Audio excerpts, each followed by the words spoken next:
আসসালামু আলাইকুম, সবাইকে স্বাগতম আমার চ্যানেলে। কেমন আছেন সবাই? আশা করছি সবাই ভালো আছেন। আলহামদুলিল্লাহ আমরা ভালো আছি। চলে আসলাম আরেকটি নতুন ভিডিও নিয়ে। কিন্তু এখন বাজে সকাল ৯টা। আজকে নাস্তা বানানো থেকে ভিডিওটা শুরু করছি। তো এখন আমরা নাস্তা বানাইতেছি, রুটি বানাইতেছি। এখানে চার পানি বসানো হয়েছে, দুধ চা। তার এখন আমি রুটি বানিয়ে নিচ্ছি, যে একটা একটা করে রুটি বানাইতেছি আর একটা একটা করে ভেজে নিচ্ছি। তো এখন আজকে একটু গ্যাস আছে, ওই অল্প গ্যাসে আর কি ভাজা হচ্ছে। তো কিছুক্ষণ পর আবার চলে যাবে, এই দেখুন একটু ফুটতেছে। তাই যাই হোক, বেশিক্ষণ থাকবে না, তারপর চলে যাবে। ওখানে গিয়ে রুটিগুলো ভেজে নেই গ্যাস থাকতে থাকতেই।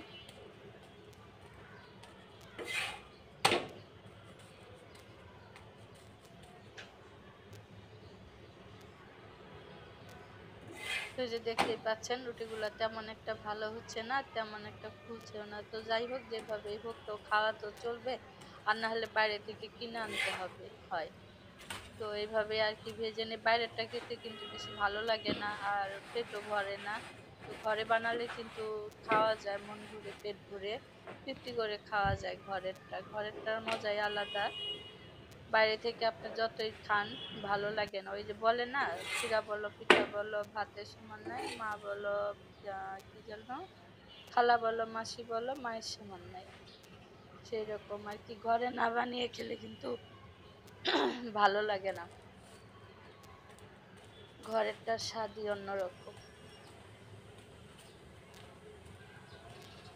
পয়সা দিয়ে বাইরে থেকে কিনে আনলে ঘরেরটার মতো আর লাগে না।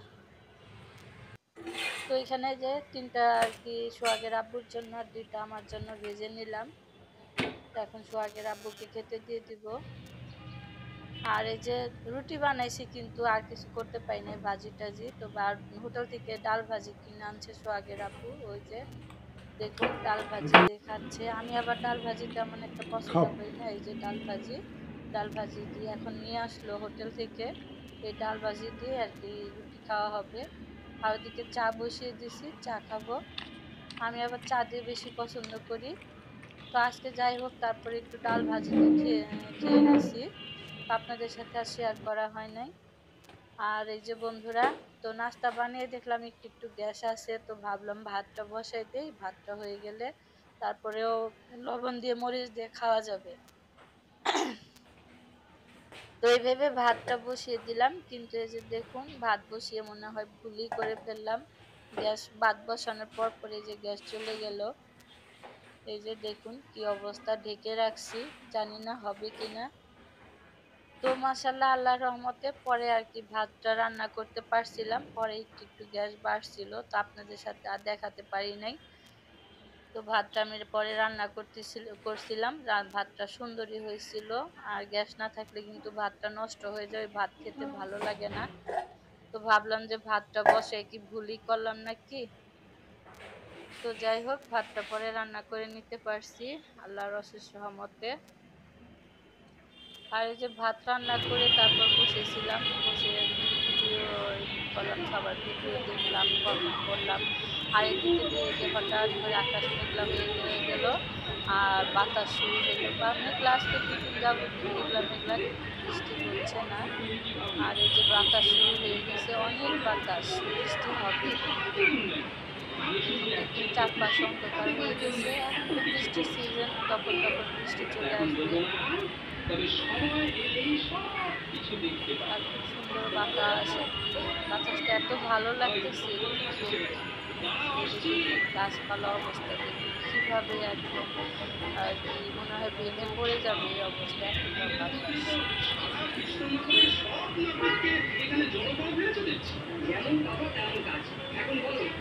তো এই বাতাসটা তো আমার ঘরেও আসে, চারপাশ দিয়ে আমার ঘরে বাতাস ঢুকে, খুব ভালো লাগে।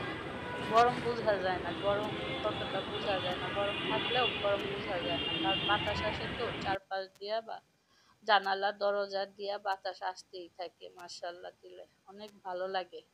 আর এদিকে আমি যে ফ্রিজে পাঙ্গাস মাছ ছিল, গতকালকে আনছিল সোহাগের আব্বু। তো সেই মাছটা যে বের করে ভিজিয়ে রাখছি, রান্না করব। তো এখনো ভিজে নাই, ভিজলে মাছটা ভালোভাবে ধুয়ে পরিষ্কার করে নিব। তো মাছটা কাটার আগে ঘষে নিলে ভালো হয়, বাজার থেকে কেটে আনে তো তো ঘষা যায় না। তো এখন আমি তারের ছোবা দিয়ে মাছগুলো একটু ঘষে নিব, ঘষে তারপর ভালোভাবে ধুয়ে লবণ দিয়ে মেখে রাখবো। তো বন্ধুরা মাছটা এই যে দেখুন ভালোভাবে ধুয়ে নিচ্ছি, তারের ছোবা দিয়ে ঘষছি, এক হাতে ক্যামেরা করে ধরতে হয় তো তার জন্য আর দেখাতে পারি না। তো মাছটা ধোয়া হয়ে গেছে, এখন আমি যে মশলা দিয়ে মেখে নিব ভাজার জন্য। তো যেখানে হলুদের গুঁড়া, মরিচের গুঁড়া, ধনিয়ার গুঁড়া, লবণ দিয়ে মাছটা মেখে নিচ্ছি, ভাজবো। আর মাছটা আজকে আমি রান্না করব কাঁচকলা দিয়ে, কাঁচকলাও কেটে নিছি, সাথে একটু পেঁপে দিছি, একটা আলু দিছি, দিয়ে আর কি এই সবজি দিয়ে আজকে পাঙ্গাস মাছ রান্না করব।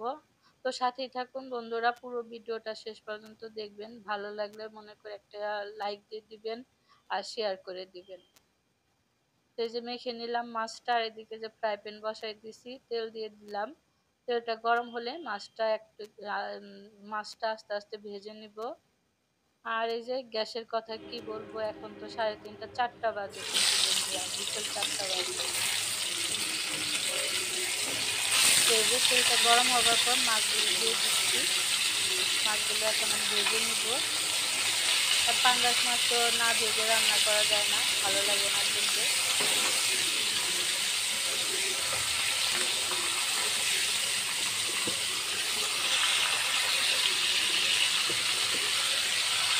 তো সবগুলো মাছে দিয়ে দিব, দিয়ে আর কি আমি ভেজে নিব। গরিবের ইলিশ মাছ, এটা জাতীয় ইলিশ মাছ, পাঙ্গাস মাছকে এখন গরিবের জাতীয় ইলিশ মাছ বলে। আর এই যে মাছটা ভাজতে দিয়ে এখানে আমি পটল ভাজবো আজকে। পটল ভাজা তো আমার কাছে খুব ভালো লাগে, তাই পটল আনলে আমি ভাজি। তো আজকে সোহাগের আব্বু পটল আনছে, তো আনার সাথে সাথে এই যে আমি কেটে নিছি ভাজার জন্য। আমার খুবই প্রিয় পটল ভাজা, পটল ভাজা হলে আমার খুব ভালো লাগে। আর এখানে আমি পেঁয়াজ, রসুন, কাঁচামরিচ ভেজে নিচ্ছি। এই যে কি করব, এখানে আমি করল্লার পাতা আছে না বন্ধুরা, কচি কচি করল্লার পাতা, সেই পাতাগুলা ভাজবো। আর এটার সাথে আরেকটা শাক আছে, এই শাকটার নাম জানি না, কিন্তু এটা এই শাকটা খাওয়া যায়।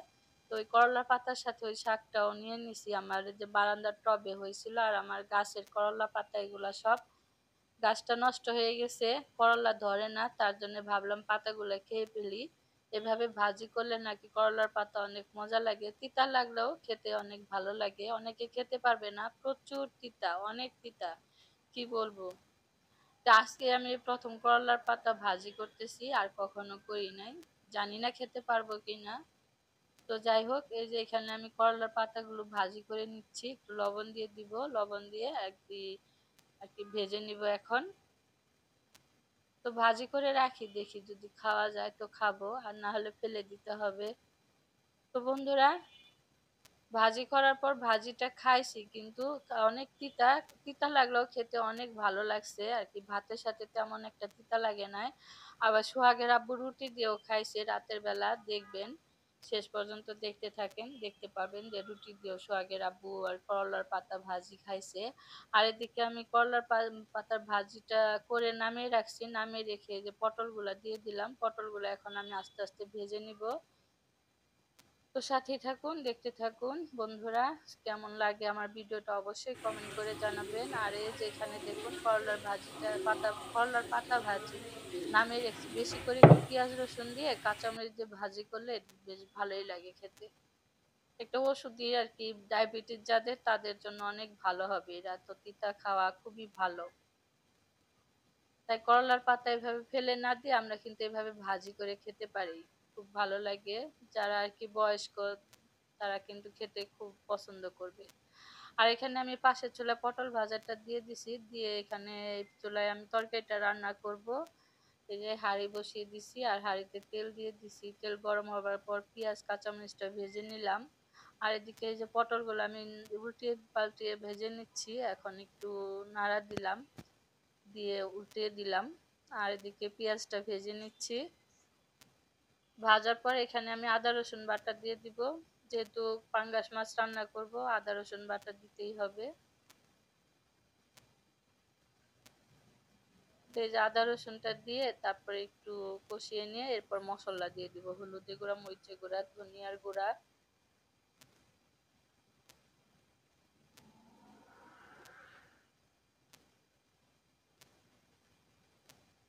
তো বন্ধুরা এখন গ্যাস কমে গেছে, তাই এই যে মশলাটা কষাতে আমার সমস্যা হচ্ছে। তো অনেক সময় লাগলো মশলাটা কষাতে। দেখুন এই যে তারপর চুলায় রেখে ঢেকে রাখছিলাম, ঢেকে রেখে তারপর যে মশলাটা কষিয়ে নিলাম। আর এদিকে যে কাঁচকলা, আলু আর হচ্ছে একটু পেঁপে দিছি। আজকে পেঁপে আনছে, অনেক দিন পর পেঁপে আনছে, একটু পেঁপেও দিছি সাথে। দিয়ে এই যে সবজিটা এখন আমি কষিয়ে নিব।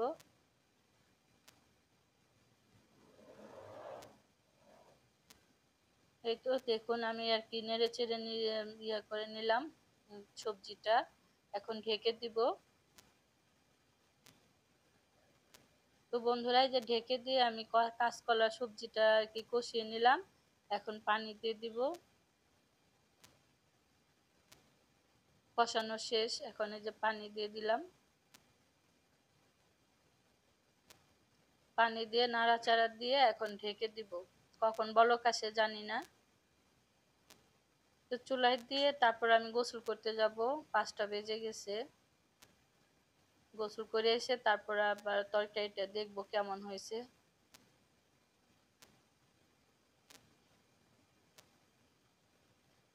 তো বন্ধুরা এই যে তরকারিটা আর কি চুলায় রেখে আমি গোসল করতে গেছিলাম, গোসল করে চলে আসছি। গোসল সেরে তারপরে হচ্ছে এই যে তরকারিটা আবার আর কি ঢাকনাটা উঠিয়ে দেখে নিলাম কেমন হয়েছে। এখনো কিন্তু গ্যাস একদম কম, তো এই কম আঁচে আর কি রান্না করলাম। জিরার গুঁড়া দিয়ে দিলাম, আর একটু বলক হলে আর কি নামিয়ে নিব। এই হচ্ছে আমার দুপুরের রান্না বাড়া। আর খাওয়া টাওয়া দেখাইতে পারি নাই আপনাদের। আর হচ্ছে রাতের বেলা রাত 9:30টায় আবার আপনাদের সামনে চলে আসছি। এই যে দেখুন এখন বাজে রাত 9:30। রুটি বানাতে চলে আসছি। সোহাগের আব্বু এখন আবার 2 বেলা করে রুটি খাওয়া ধরছে। এখন সকালেও রুটি বানাইতে হয়, আবার রাত্রেও রুটি বানাইতে হয়। এই যে এখন 9:30 বাজে, রুটি বানাবো। আজকে আপনাদের সাথে রাতের ভিডিও একটু শেয়ার করলাম। এই যে আমি রুটি বানাচ্ছি, 4টা রুটি বানাবো সোহাগের আব্বুর জন্য। সোহাগের আব্বু খাবে, আর আমরা তো ভাত খাবো। এখনো বন্ধুরা গ্যাস কম, রুটি বানাতে আসছি, রাত বাজে 9:30। এখনো সেই সকালবেলায় দেখছিলেন, সকাল না বিকাল 4টা 5টার দিকে দেখছিলেন গ্যাস কম। সারাদিন তো থাকে না। এখন রাতের বেলাও সেই রুটি বানাতে আসছি, একই অবস্থা, গ্যাস নাই। তো যাই হোক এইভাবে রুটিগুলো বানিয়ে নেই, দেখি কেমন হয়। তো সোহাগের আব্বুকে বলছি একটু ক্যামেরা ধরতে।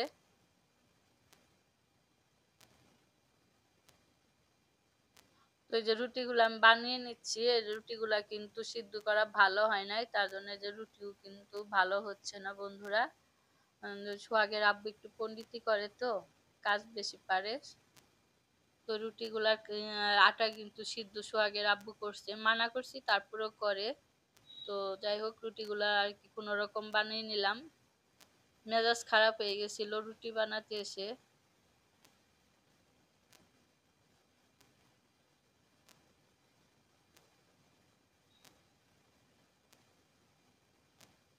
তো এই যে একটা একটা করে 4টা রুটি আমি বানিয়ে নিছি। এরপরে আবার একটা আর কি চিনির পরোটা বানাইছি, সেটা আর আপনাদের সাথে শেয়ার করতে মনে নাই।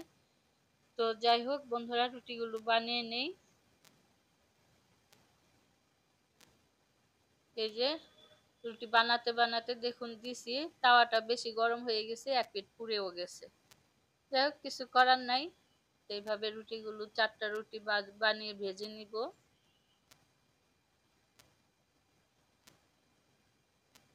তো বন্ধুরা কেমন লাগে আমার ভিডিওটা অবশ্যই কমেন্ট করে জানাবেন। এই যে রুটি ভেজে নিলাম। এখন থেকে নাকি 2 বেলা রুটি খাবে। ডায়াবেটিস তো, সুগার আছে, তার জন্য যে 2 বেলা রুটি খাওয়াই কিন্তু আমাদের দরকার। তারপর আমরা খাই না, বানাতে কষ্ট লাগে। তো এই যে দেখুন সোহাগের আব্বু সেই করলার শাক দিয়ে, করলার পাতা ভাজি দিয়ে রুটি দিয়ে খাচ্ছে। এটা কিন্তু খুবই উপকারী, যাদের ডায়াবেটিস আছে তারা এরকম করে ভাজি করে খাবেন করলার পাতা, ডায়াবেটিস নিয়ন্ত্রণে থাকবে। তো আজকের মতো ভিডিওটা এই পর্যন্তই। সবাই ভালো থাকবেন, সুস্থ থাকবেন, দেখা হবে অন্য ভিডিওতে। আল্লাহ হাফেজ।